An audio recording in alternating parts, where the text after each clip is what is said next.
God created us to have dominion. He didn't create us to take dominion over people or try to control people or try to dominate people. He created us to dominate the devil, to dominate our fears, to dominate our demons, to dominate our emotions, to dominate our mindsets, to dominate our money. You can't let your money or your body dictate to you how you're going to live. You have to dictate to those things.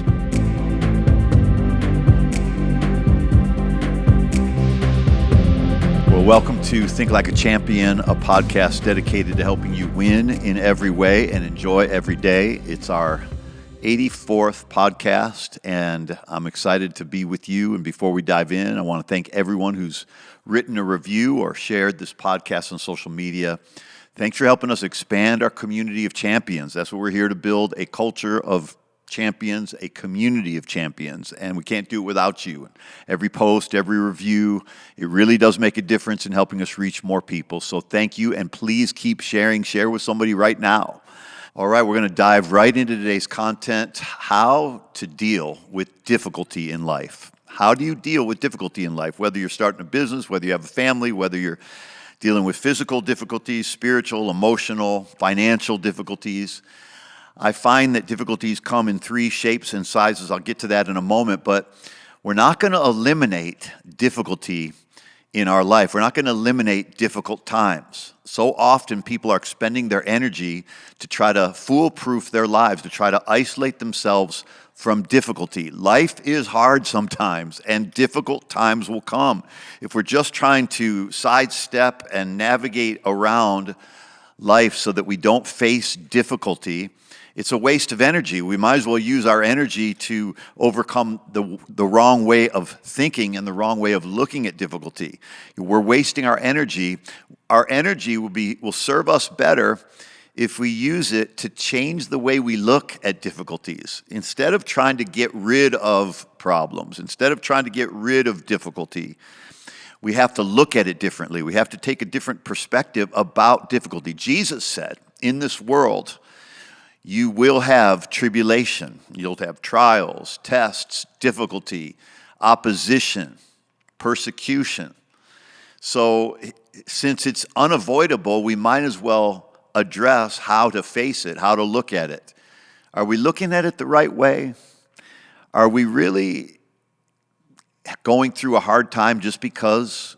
Are we really suffering because we're facing a difficult situation? Or is that just life and we have to learn how to be happy in the midst of it? And I think it's more of the latter. We have to learn how to master our emotions when we go through difficult times, because we're not going to get rid of difficult times. Well, there are three primary places where difficulty comes from, or three shapes and sizes, if you will, of difficulty. It's difficult problems, difficult people, and a difficult past. So we all have these three things that we have to face. Difficult problems. What kind of problem are you facing? Is it a difficult problem? Well, welcome to the club. Do you have some difficult people in your life? Welcome to the party. Do you have a difficult past? Some things in your past that are either unreconciled, or they're still haunting you, or trauma that you haven't been willing to face, or something that you did that you're still living in the shame or the guilt of? We all need to deal with these difficulties. So difficult problems, difficult people, and a difficult past. So how we look at these things is what's going to determine how happy we're going to be in life. You can be a victim of difficult people. You can be a victim of difficult problems. You can be a victim of difficult past. You can try to keep spending your energy trying to get rid of difficulty, or you can become a dominator of difficult times. Like to really the flex here, the hack here is being happy even though you're dealing with a difficult person. Being kind even though that person is not being kind to you. What difficulty are you facing right now? The victory is not in getting rid of the difficulty. The victory is in making the difficulty lose its power over you. When you no longer have to get rid of it in order to be happy, now you've won. When you no longer need to get rid of that person in order to be happy, when you no longer have to get rid of that problem in order to be happy, when you no longer have to get rid of that past, now, and you're still happy, that's when you have power over it. That's when it loses its power over you. Well, everybody deals with difficult people. I was talking to someone recently who deals with more difficult people than anyone in the world, God.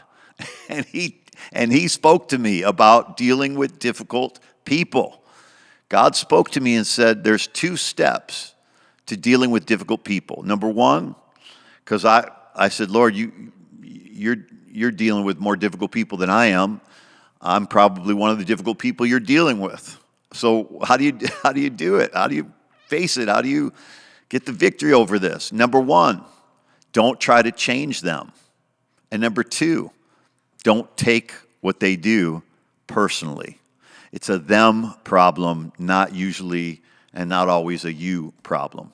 God told me, in fact, as I was asking him about this topic and asking him about some of the difficulties that are in my life, and he spoke this to me, and he said, son, I don't even force people to change. I don't even force people to change. See, you can't base your happiness on whether someone else changes. You can't base your happiness on whether someone else is becoming the best version of themselves. Your happiness has to be based on whether you will be the best version of yourself in the situation and in the difficult time. We have to dominate our mindsets when difficulty comes. Dominating your mindset, dominating your emotions. God created us to have dominion. He didn't create us to take dominion over people or try to control people or try to dominate people. He created us to dominate the devil, to dominate ourselves, to dominate our fears, to dominate our demons, to dominate our emotions, to dominate our mindsets, to dominate our money. He created us to dominate our health. You can't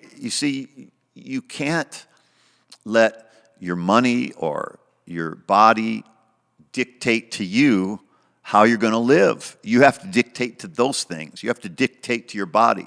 The mind has to tell the body how to run. The mind has to tell the money what to do. If you start talking to your money rather than letting it talk to you, start telling your money, money, you are in my life in abundance, and I'm not under your control, you're under my control. And you start talking to your money, come to me. Money come forth, and money go and do good things through my life. I know that seems strange, right, to start talking to your money, but we need to be talking to everything in our life. We need to be talking to ourselves. We listen to ourselves enough, right? Our money's speaking to us. Our bank account's talking to us. We need to start talking back to those things. It's time to dominate your life instead of your body telling you, oh, I don't feel like going to work today. I don't feel like doing business today. I don't feel like eating good today. I don't feel like exercising today. Hey, join the club. None of us feel like it all the time. We have to get past living by our feelings. We have to have a divorce with our emotions. We need to break up with our emotions. That means that you can have emotions, but you can't let them have you. We need to fall, I like to say, we need to fall out of love with our feelings. You say, how do you fall out of love with your feelings? How do you fall out of love with anybody? You stop listening to them. You stop considering them. You stop valuing what they have to say. Boom, there it is. That's how you fall out of love with your feelings. You stop listening to your feelings. You stop letting them control you. You stop making them the idol that you worship. Stop it. You have power over your emotions. You have power over your feelings. Fall out of love with them.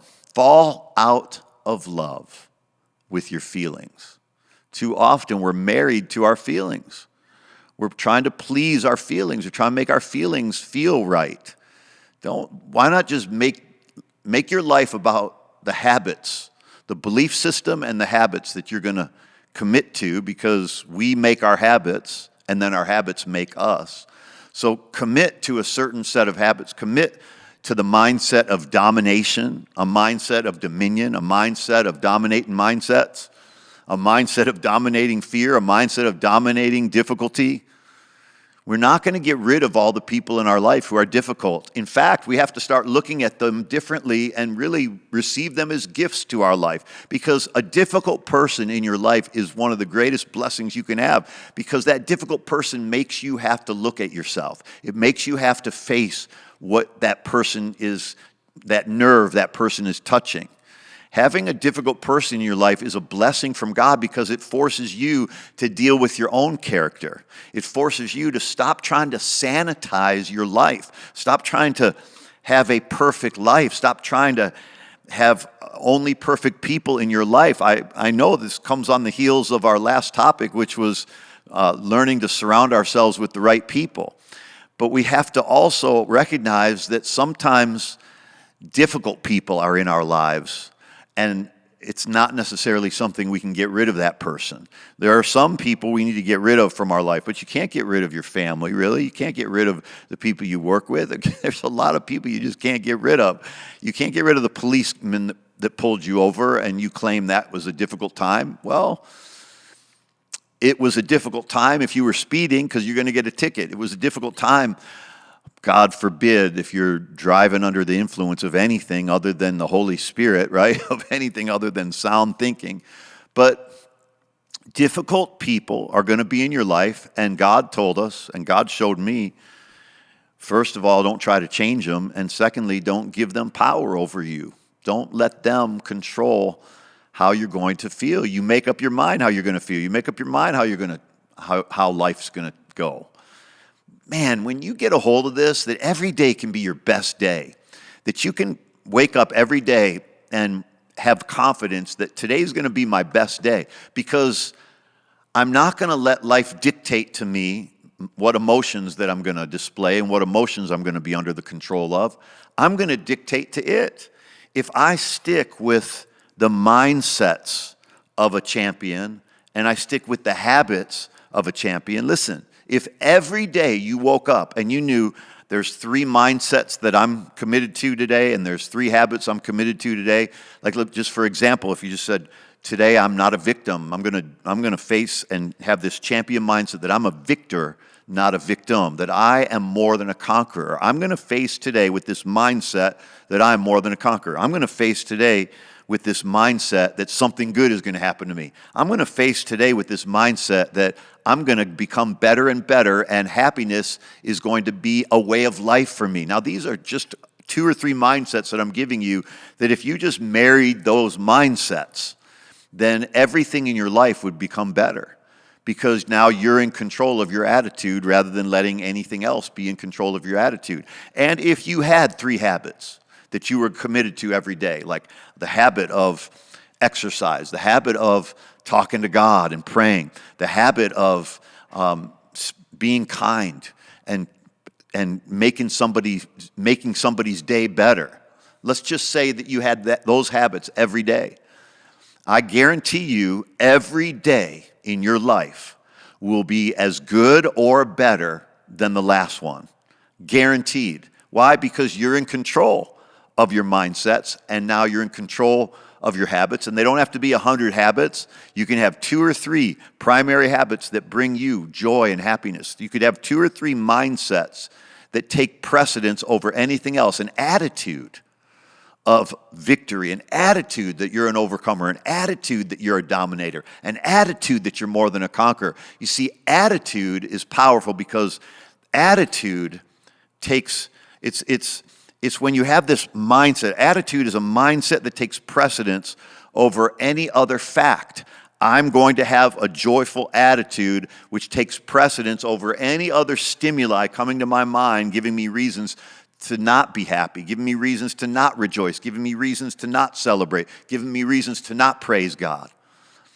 I'm already dictating what attitude I'm going to have, so that when those other stimuli hit me, They just fall off of me like rain would fall off of a shield, like rain would fall off of a sunroof, like rain would just bead and just fall off of a leaf that was in its full bloom. Listen, you have control, and that's what gives happiness in life. I realize there are some things out of our control. We trust God with those things. But then there are some things that God has given us control over, and he's trusting us with those things.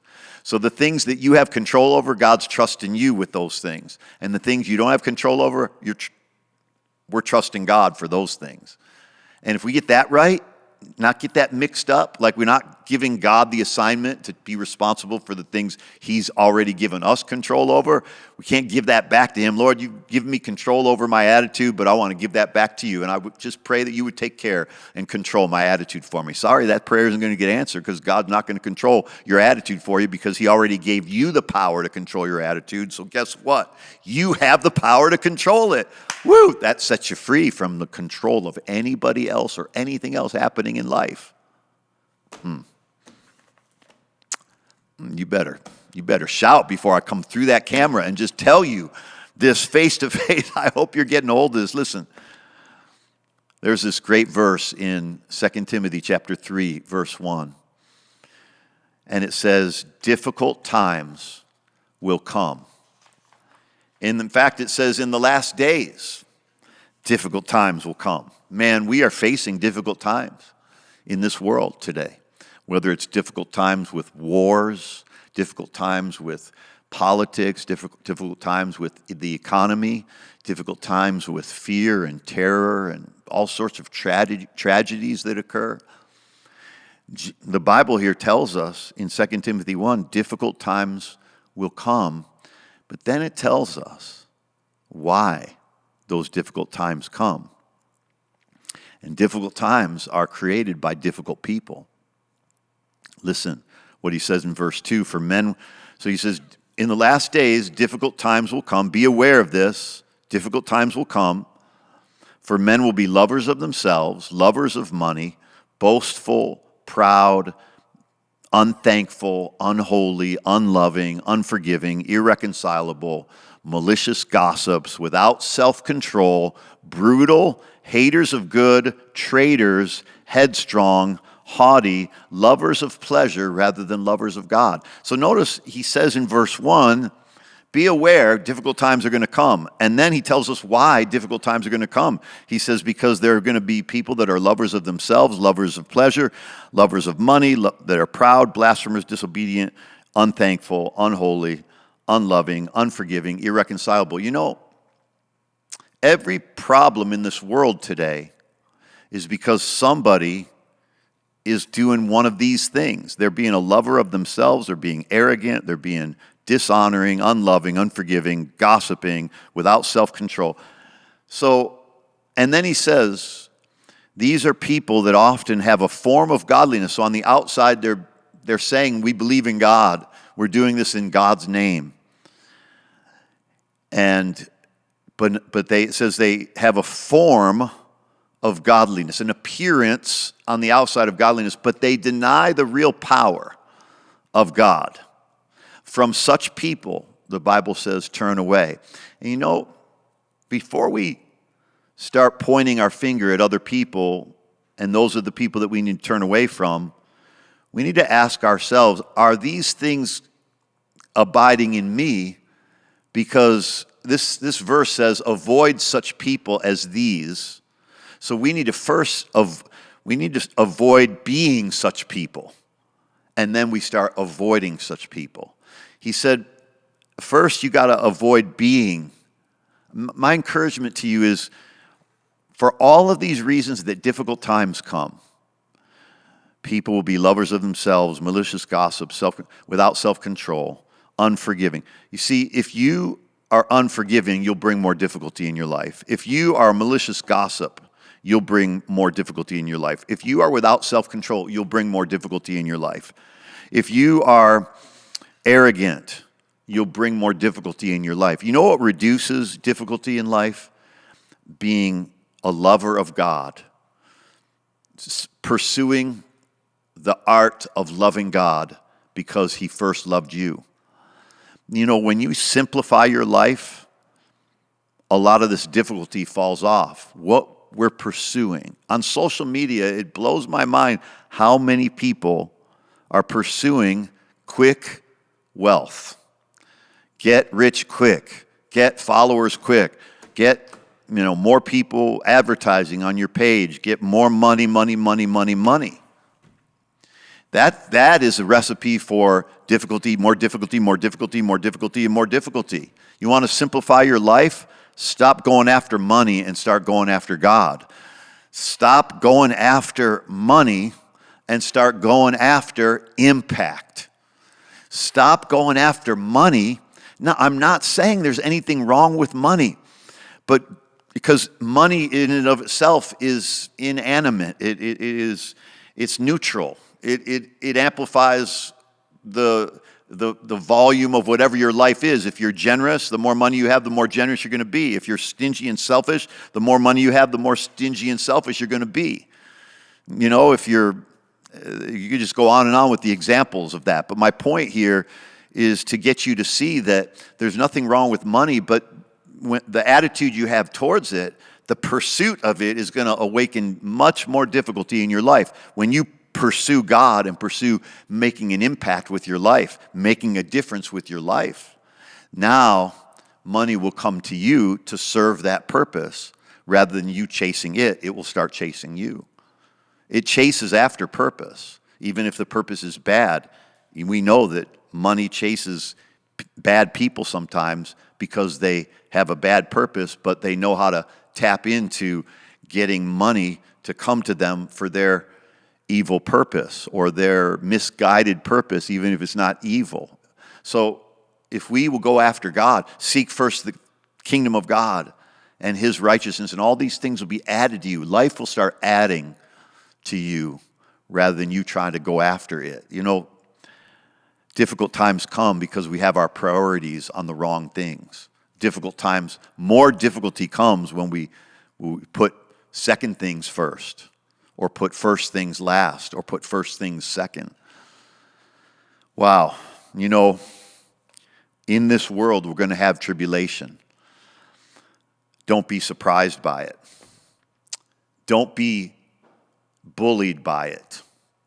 Don't be deceived by difficulty, thinking that I have to spend my life getting rid of difficult problems, rather than learning how to spend your life with a mindset of gratitude, with the mindset of thankfulness, with the mindset that, this difficult person is somehow going to serve to my benefit, and I'm going to become a better person because of this difficult person. When I was in college, my first year, I asked for a roommate that was an international student from another country. Well, this guy, man, they put me with. He was the worst human being that I can possibly remember up to that point in my life. He was mean. He was fiery, angry. He was self-righteous. He was judgmental. He was inconsiderate.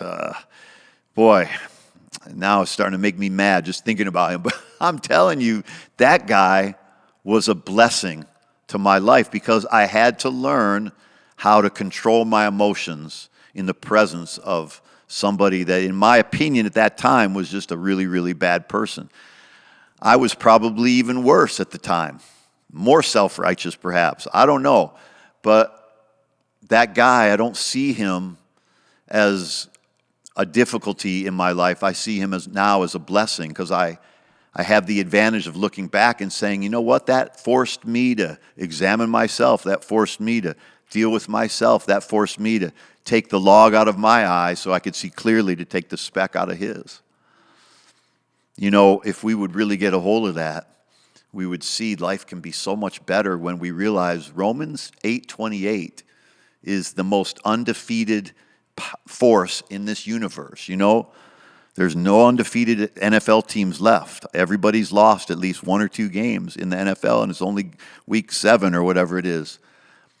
But you know what's undefeated? Romans 8:28. And what does it say? It says, God causes all things to work together for good to those that love him and are called according to his purpose. In other words, God doesn't cause all things, but he finds a way to take all those things, put them together, and cause them to work for your good. So even the difficult people in your life, God will take them and use them to make you a better person and to make your life better somehow, because he's all the while at work in you, both to will and to work for his good pleasure. Boy, if we could really see that Romans 8:28 is undefeated, then we'd start seeing negative things as blessings. We would see life happening for us rather than life happening to us. I used to say that all the time about change the 2 to a 4. Life is no longer happening to me, but life is happening for me. And when you get a hold of that, then you're no longer afraid of bad things happening in life. You're no longer bracing yourself, something bad's going to happen today. Something good's going to happen today. Even when something bad happens today, something good is going to come out of that bad thing. When you go into life like that, life becomes sweet. And even the bitter moments serve a purpose to make you appreciate the sweet moments. Peter said something very powerful in 1 Peter chapter 4 when he said, "Beloved," now that right there is a message. Beloved. You need to know that you are God's beloved. But he says, "Beloved, do not be surprised at the fiery ordeal among you." Don't be surprised at the trial and the difficulty that comes upon you for your testing, as though some strange thing were happening to you. He says, why are you surprised? You know how we lose battles sometimes is the element of surprise. One of the great tricks of a powerful military is an element of surprise. You think they're coming this way, but they end up coming the other way. You think they're coming from over you, but then they come under you.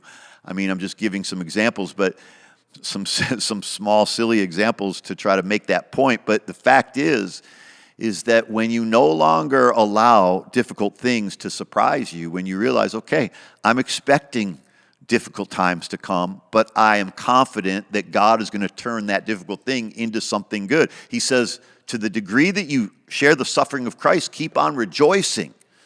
He said, man, when this comes on you, when you're dealing with something, when difficulty comes, rejoice.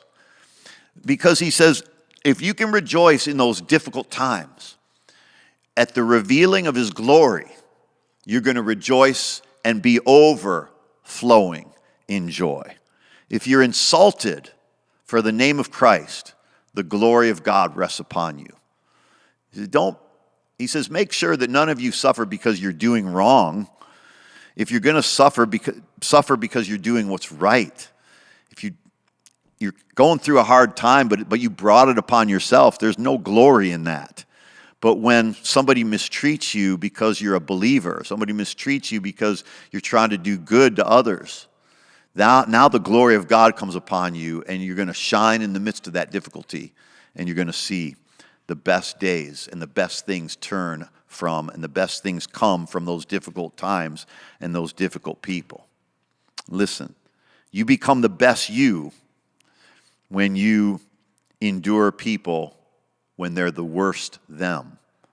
You become your best you when you endure people when they are the worst them. You get a hold of that, and life is going to begin to really be sweet. And we're out of time for today's podcast, but I want to thank you for joining me. I got some steps I want to take you through next time we talk about this. Thanks for being a part of Think Like a Champion today. Would you share this with someone who needs to hear it? And would you subscribe to the podcast? I want to ask you right now, subscribe to the podcast. Hit that subscription button on YouTube or wherever you listen to podcasts. And thank you to those of you who give. If you want to make a donation and pay it forward to help somebody else become a part of this community of champions, would you go to lifechangerschurch.com/give and make your tax-deductible donation there. lifechangerschurch.com/give. And thank you in advance. Until next time, keep thinking like a champion, because everything is going to be all right. God bless.